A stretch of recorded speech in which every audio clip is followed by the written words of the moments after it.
এখন ফটোক লৈ বিতৰ্ক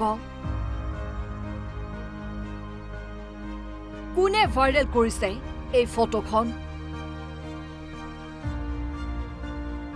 প্ৰতি বছৰে ৰাভা দিৱসৰ পূৰ্বে কিয় ভাইৰেল হয় ফটোখন এই ফটোখন চাওক ফটোখনত আছে এটা জৰা জীৰ্ণ ঘৰ মেৰামতিৰ অভাৱত উৱলি গৈছে ঘৰটো এই ঘৰটোৰ ফটো বিগত কেইদিনমান ধৰি যথেষ্ট ভাইৰেল হৈ পৰিছে কোৱা হৈছে এই ঘৰটো হৈছে কলাগুৰু বিষ্ণুপ্ৰসাদ ৰাভাৰ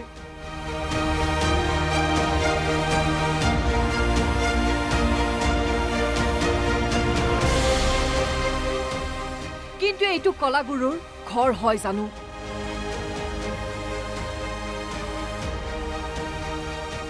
বিষ্ণু ৰাভাৰ ককায়েক প্ৰয়াত গুলাব ৰাভাৰহে ঘৰ আছিল এইটো বিষ্ণু ৰাভাই বিধায়ক হৈ নিজে নিৰ্মাণ কৰিছিল ঘৰটো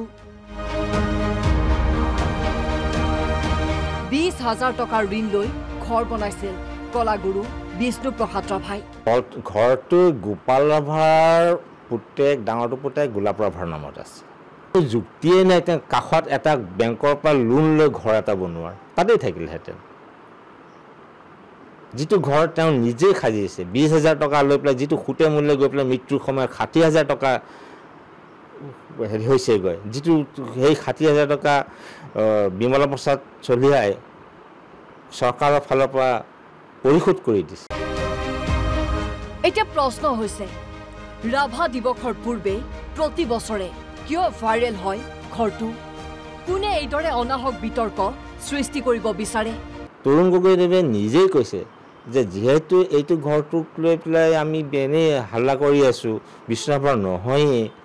তেনে ক্ষেত্ৰত আৰু এইটো লৈ পেলাই আমি মূৰ নঘমাওঁ আৰু এইটো চেপ্টাৰ ক্ল'জ তাত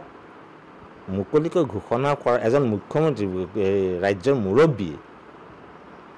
মুখ্যমন্ত্ৰীয়ে মুকলিকৈ ঘোষণা কৰাৰ পিছত পেপাৰে পত্ৰে ওলোৱাৰ পিছত আকৌ সেইটো খুচি খুচি বস্তুটো কেলৈ আহি আছে মই ধৰিব পৰা নাই এইটো নিশ্চয় কিবা এটা ষড়যন্ত্ৰ আছে কেৱল এই ঘৰটোৱেই নহয় কলাগুৰুৰ পুত্ৰ হেমৰাজ ৰাভাই আনিলে এক ভয়ানক অভিযোগ এজন গডফাদাৰৰ নিৰ্দেশতেই চলিছে এই ষড়যন্ত্ৰ বিষ্ণুপ্ৰসাদ ৰাভাৰ নামত সংগ্ৰহালয়ৰ বাবে আবণ্টিত ভূমি শেষ মুহূৰ্তত বাতিল হ'ল কিয় মই প্ৰশ্ন কৰিছোঁ গডফাদাৰজন কোন মই নাজানো কিয়নো প্ৰতিটো কথাত বিষ্ণুৰাভাৰ স্মৃতিয়ে হওক পৰিয়ালৰ ক্ষেত্ৰতে হওক কিবা কাম হওঁ হৈ নুঠে বাধা কোনে দি আছে চৰকাৰৰ ফালৰ পৰাও কিবা বাধা পোৱা নিচিনা মই অনুভৱ কৰোঁ যেন চৰকাৰে কাৰোবাৰ পৰা বাধা পাইছে তেওঁলোকে কৰিব খুজি আকৌ ঘূৰি আহে এটা উদাহৰণস্বৰূপে দুদিন আগতে জয়মতী পথাৰৰ মাটিখিনি প্ৰশাসনে ক'লে এইখিনি বিষ্ণুৰাভাৰ সংগ্ৰহালয়ৰ কাৰণে দিয়া হ'ল তাত দুদিন পিছত পৃথ্বীৰাজ আৰু মোক মাতি পেলাই ক'লে এইখিনি দিব নোৱাৰোঁ তে কি কোনোবা এটাতো নিশ্চয় গডফাদাৰ থাকিব লাগে যাক চৰকাৰেও ভয় খায় ইচ্ছাকৃতভাৱে কলাগুৰুৰ সৃষ্টিৰাজি সংৰক্ষণৰ ক্ষেত্ৰত হেঙাৰ হৈ থিয় দিয়া কোন এইজন গডফাদাৰ বিষ্ণুৰাভাৰ সৃষ্টিৰাজি সংৰক্ষণ হওক বিষ্ণুৰাভাৰ নামত সংগ্ৰহালয় হওক বিষ্ণুৰাভাৰ নামত সমাধি হওক বিষ্ণুৰাভাৰ নামত পৰিয়ালে অকণমান শান্তিৰে থাকক তাত আপোনাৰ আপত্তিটো কি তেজপুৰৰ পৰা পংকজ শইকীয়া NB নিউজ